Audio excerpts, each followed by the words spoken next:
Қазіргі қоғамның талаптарына сай болу күннен күнге қиындап бара жатқан жоқ па? Жеке пәтер, көлік, жеке кәсіп немесе жоғары лауазымдағы жұмыс барлық стандарттарға сай болам деп бүгінгі жастар әбден шаршаған. Әсіресе бұл Қытай жастары арасында байқалып жатыр. Байлан, шіре берсін. Дәл осы сөзбен Қытай жастары қазіргі қоғамның талаптарына қол бұлғай салды. Бұған не себеп болды екен? Байлан жағдай нашарлаған кезде оған қарсы тұрмай, керісінше беріле салу көзқарасын білдіреді. Бұндай көзқарас Қытай жастарында қоғамның олардан күткен жетістіктердің қол жетімсіз екенін және олар үшін күресуге шамасы жетпейтінін мойындауынан туындаған. Олар қалыптасқан жағдайды түзетудің орнына шіре берсін деп жайына қалдыра салады. Үлкен жетістіктерге жетуге деген үміттерін жоғалтады. Негізінен бұл байлан түсінігі танпин деген ұғымнан дамып шыққан екен. Танпин артық қозғалмай жата беру. Бұл лексиконды Қытай жастары күн көру үшін ғана жеткілікті жұмыс істеп, артық қозғалмау деген ұстаным үшін қолданады. Және бұл ұғым жергілікті қоғамда кең таралған. Жастар неге ұмтылмайтын болды? Қытай әлеуметтанушылары бұны үш таудың ауыртпалығымен байланыстырады. Сапалы білім, денсаулық, тұрғын үй. Қытайда тұрғын үй бағасының қарқынды өсуі қарапайым жұмыскердің жалақысына үй алу мүмкіндігін жоққа шығарды. Денсаулық сақтау қызметі де арзан емес. Қартайған сайын денсаулықты қолдау үшін шығындар көбейе береді. Сондықтан олар болашағы үшін көп ақша жинайды. Ал балалары бар қытайлықтар үшін балаға сапалы білім беру үлкен бәсекеге айналды. Қатарластарынан қалып қалмау үшін ата-аналар баласы үшін жеке оқытушылар мен түрлі қосымша оқуларын төлейді. Жоғары оқу орын студенттері де оқу кезінде үлкен қысым сезеді. Сондай-ақ оқуын бітіріп, жұмысқа тұра алмай жүрген жастар аз емес. Қанша талпынса да, олар үшін жұмыс орындары жеткіліксіз, немесе талаптары тез өзгеріп тұратын нарықта олардың дағдылары жеткіліксіз болуы мүмкін. Осының бәрі жұмыс арасында үрей тудырып, беймазалыққа алып келді. Сол себепті олар өз өмірімді өзгерте алмаймын деген оймен ынтасыз, пассивті өмір сүре бастайды. Байлан деп жайына қоя салады. Мамандар бұл болып жатқан құбылысты елемеуге болмайды деп санайды. Себебі байлан феномені танпин феноменінен де нашар. This is something I think should worry Chinese leadership much more. Because a lying flat means that I just take care of myself. I will not actually do anything. I could not buy an apartment, so why not I just enjoy my life and have lots of entertainments. But Bailan means that I would not like to try my best. I would just try my worst. Yeah.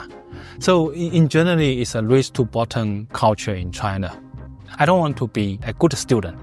I just want to be a poor student. Then please don't touch me. So it's a part of rebellion. It's a part of say no to the government. Байлан көршілерге де тарады. Қытайда болып жатқан бұл құбылыс Гонконгқа да тарады. Табысы төмен отбасынан шыққан әр төртінші жас гонконгтық танпин бойынша өмір сүреді. Олардың көбісі болашаққа деген үмітін үзген. Гонконгтың адам құқығын қорғаумен айналысатын қоғамдық ұйымдар бірлестігі сауалнама өткізген 100 жастардың 23% артық жұмыс істемей тек күнделікті қажеттіліктерге жететіндей ғана ақша тауып өмір сүреді екен. Гонконгта жақсы өмір сүру қымбат. Көбісі өз үйлерін сатып ала алмайды, немесе жақсы пәтер жалдай алмайды. Айтпақшы, біз Гонконгтың тұрғын үй мәселесі туралы алдыңғы видеоларымыздың бірінде айтқанбыз. Көрсеңіздер болады. Көптеген жастар жеке баспанаға ие болу мүмкін емес нәрсе екенін түсінеді. Тұрғын үй ғана емес, басқа да негізгі қажеттіліктеріне қол жеткізу қиын. Сондықтан көптеген адамдар үмітін үзді және мүмкін емес нәрсе үшін арпалысып, текке күш жұмсағысы келмейді. 996 өзін-өзі өлтіру, танпин және байлан феномендері Қытайда қалыптасқан 996 жұмыс тәртібіне қарсылық ретінде пайда болды десек болады. 996 жұмыс тәртібі бойынша жұмыскер таңғы 9-дан кешкі 9-ға дейін аптасына 6 күн бойы жұмыс істейді. Бұл әрине де еңбек заңнамасына қайшы келетін тәртіп. Дегенмен Қытайдың көптеген ірі компанияларында,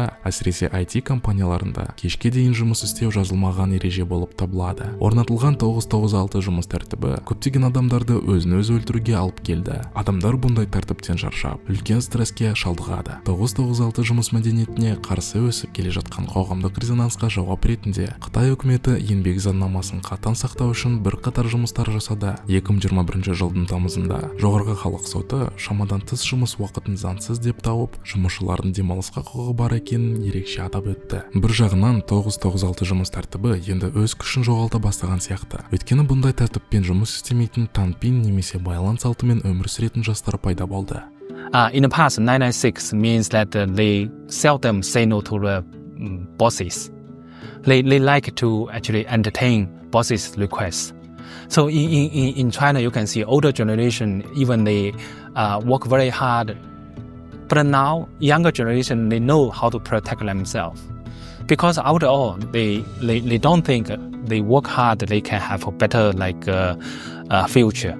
So they would rather actually enjoy their lives. Көп табыс тауып, бай боламын деп, жұмыста бәрін үлгеремін деп, жеке өмірін екінші орынға жылжытып, 996 жұмыс тәртібімен жұмыс істейтін адамдар біздің ортада да кездеседі. Кенеттен мансапта бір нәрсеге ұмтылуды қойып, таңпин, байлан бойынша өмір сүретін адамдар да бар. Бірақ олар қоғам үшін кері әсер етеді деп айту қиын. Олар жұмыс жағынан белсенділік танытпаса да, спорт, өнер, отбасы сияқты өмірдің басқа салаларында белсенділік танытады.